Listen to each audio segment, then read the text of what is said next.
Hey gang, welcome to Bugbears and Brews. My name is Brian, and today we're recapping the 30th session of our Tomb of Annihilation campaign. So this one we didn't get as much stuff done, but we got some pretty good overhead type deal stuff, tasks, whatever you want to call it, taken care of. So that kind of accounts for some of the lack of progression.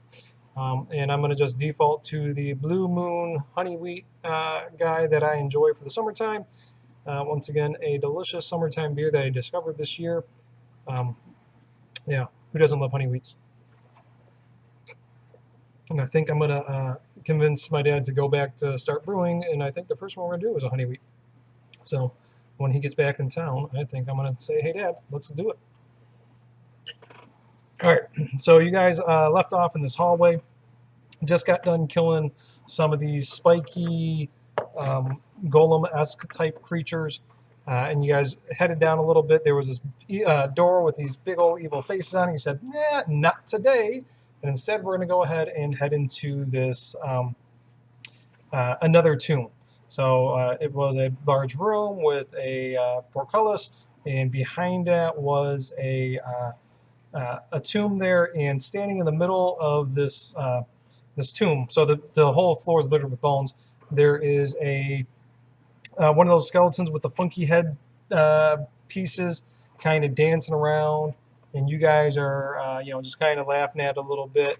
It notices you guys, and it starts running towards Ildrix, I believe. Launches up in the air, and you guys do the dirty dancing scene, lift it up in the air, and Ildrix is spinning this thing around, and then all of a sudden sees the other skeleton head tied to a rope hanging off of Obrechta's armor, and the skeleton just starts going nuts, starts trying to gouge out the eyes of Ildrix. Ildrix throws it, this thing shatters into a bunch of pieces, and we think we're safe. As you guys progress in the room a little bit further to kind of investigate and grab the head, the body parts, so the skeleton kind of like starts to fuse with all these other skeletal pieces that are hanging around and forms this kind of centipede-esque monstrosity, made out of bones. You guys took it out pretty quickly. I think combat only lasted 2 fights or 2 rounds, I believe. It did do some okay damage. It did some spells, which is not what you guys expected. There was a lightning bolt that did some pretty good damage from...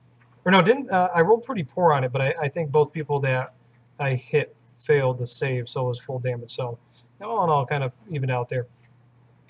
Anyway, you guys take this thing out, and you take a look in this room, and there are 4 frog masks.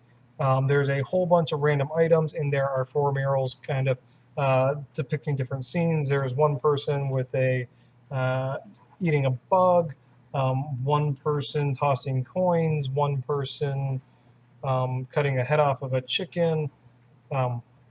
These murals were more than just those, but like those were the things that stuck out to you guys. Is there like one person in the foreground doing these actions? And I forget what the last action was. But anyway, you guys, for the most part, figured this out pretty quickly.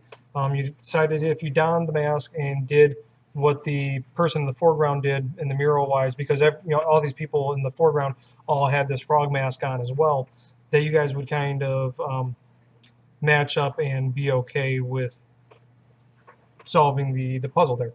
And so the first 3 things went without any issue. When it came down to the one that was bloodletting the chicken, killing the chicken, whatever you want to call it, you guys didn't have any sort of chicken around here. You tried to find some rats. Navarre sent his owl off. The owl didn't find anything. Found a couple rat holes, whatever you want to call it, but didn't find rats themselves. And so Barlow decided to take the dead finger, or the finger from our dead friend Auric, and cut that and toss it in the bowl, hopefully replicating the ceremony, but it didn't happen. You go ahead, you cut the finger, toss it in. He turns into a frog. 3 shade type monstrosity evil guys appear. Combat ensues. These things, They did some okay damage to Obrekta. He failed his con save, lost a little bit of max hit points. Everybody else that they hit, I think, passed the con saves.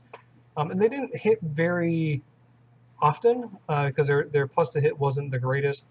And there was a wonderful use of the Mace of Terror, fearing them all. And so you guys took one down, 2 more fled, and they never actually came back.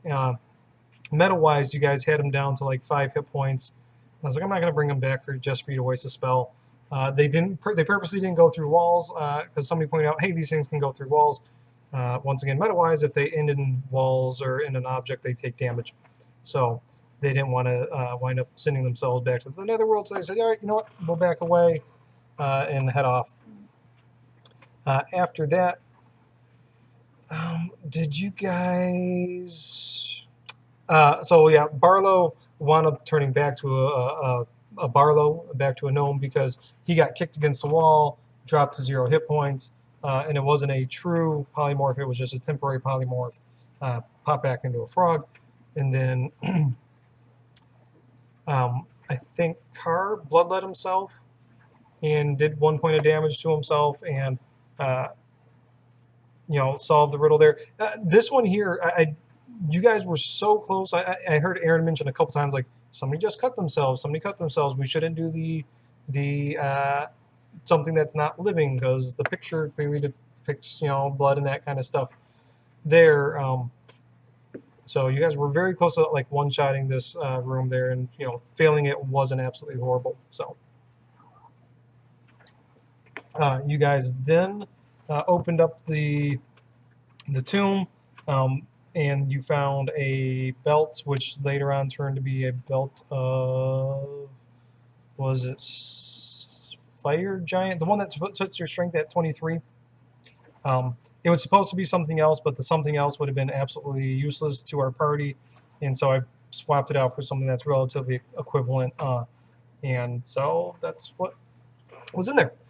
You guys then cast your tiny hut, tried to get a rest, mainly... you didn't do a whole lot that day, but the day was getting on, and it's not going to hurt to get a rest. But as you guys stepped in the tiny hut, instead of going into your typical tiny hut room, you guys were teleported to a different area in the tomb. And so you're in this kind of closety type situation here, and there is this shadowy figure with its back turned towards you, and there's this big steaming bowl of soup. The soup smells really good. And you guys go, I think, what was it? Obrecht went to go take a drink of the soup, but the soup actually wasn't there. So you guys were joking around, like the trap here is you guys are taunted with soup that you can't have. And as you guys are kind of looking around, the shadow figure starts to kind of mimic, do like a mirror of whatever Navarre was doing, because Navarre was the first one in the room. And so you guys kind of piece this together, and Navarre starts lapping up the soup with the shadow self. The soup starts going down, and lo and behold, once all the soup was gone, there was 2 little eye gemstones hanging out in there. So you found an eye gemstone in the on the dwarf inside the hieroglyphic puzzle room, and then you found a 2 of these here. So you found 3 eye gemstone looking things. So you guys are figuring that they're used for some sort of puzzle somewhere in the dungeon. So you guys then boarded up the room, or bolted the room, whatever you want to say, took a long rest. And here is where we did magic item inventory, because we had a whole lot of magic items that weren't identified. We found out that Barlow was sitting on like 3 or 4 unused magical items. There was party items that people forgot about. So we made a big list of, here's all the items. We kind of did, not a draft, but like everybody tried to even it out. I think most people ended up with 2 magic items each, not including things that we considered party items that can kind of be, magic pockets. Whoever needed it at the time has it, that kind of stuff there. And it's kind of amazing to realize like what all was hanging around that people didn't realize. Some of the items that you guys discovered, there was The petrified egg was a pearl of power. The bunny corn horn was a wand of wonder. The belt that was wrapped around the tendrils of this froghemoth body was the belt of giant strength. There was a helm of telepathy in there, which Barlow had that for some time ago, and that one was one that he was actually wearing but not really utilizing. There was something else. There's the ghost lantern that people have completely forgot about. Anyway, there was like 5 or 6 items that people just completely forgot about or we didn't identify that were just sitting around. And so there was a real not quite concise magic item situation going here. So we just kind of leveled it out, made it nice and easy for everybody. Everybody kind of has some things that they wanted. They might have wound up with fewer things than they originally had, but overall everybody has a pretty good distribution, except for Jose. Jose wasn't there, so I wasn't sure what magic items Leorin had. I don't keep track of that stuff. I expect you guys to. I know what magic items, for the most part, I gave out. I could have pulled up the sheet that I have, but I was too lazy and didn't do that. Anyway, you guys did that. You got your long rest. You're level 9. Hip, hip, hooray. We love that. You guys head out of this room. You look to the north, and you kind of find that Stargate type situation there that you saw in the hieroglyph room. So you kind of knew where you guys were placement-wise in this this level because you were teleported to a different area. And so you guys headed south, and there was this like nice, pristine reflection pool type situation going on here.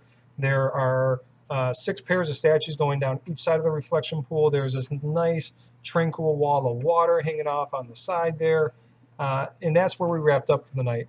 So we got done 2 rooms, and we started the 3rd room. We discussed the 3rd room. So we did get some good ground. But more importantly, as much as people might not have thought that doing a magic item distribution type deal was useful for me, I think that was really, really good because we had some pretty unevenness between discrepancies. How about that? Between who had what magic items. And so it kind of levels the playing field for everybody because there's lots of magic items to come.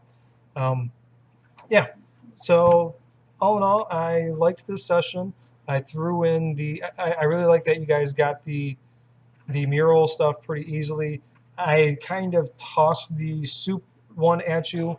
That was mainly because I was being a kind of railroady DM, and I didn't think that you guys would eventually make it to where you ended up. And so I thought it'd be a fun way to... So some of the spells in the dungeon say they teleport you to other places, and they specify rooms. In this case, I picked a different room just because that's what I liked.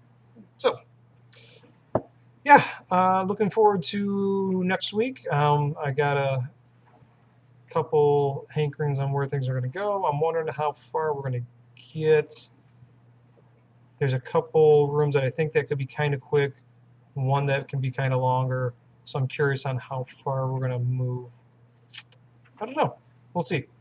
Yeah, I'm going to go finish up my beer and then play some Overwatch because I bought that because it's on the anniversary thing, and I got a buddy that was here today that was talking about he's really into Overwatch, and so I'm going to go ahead and do that.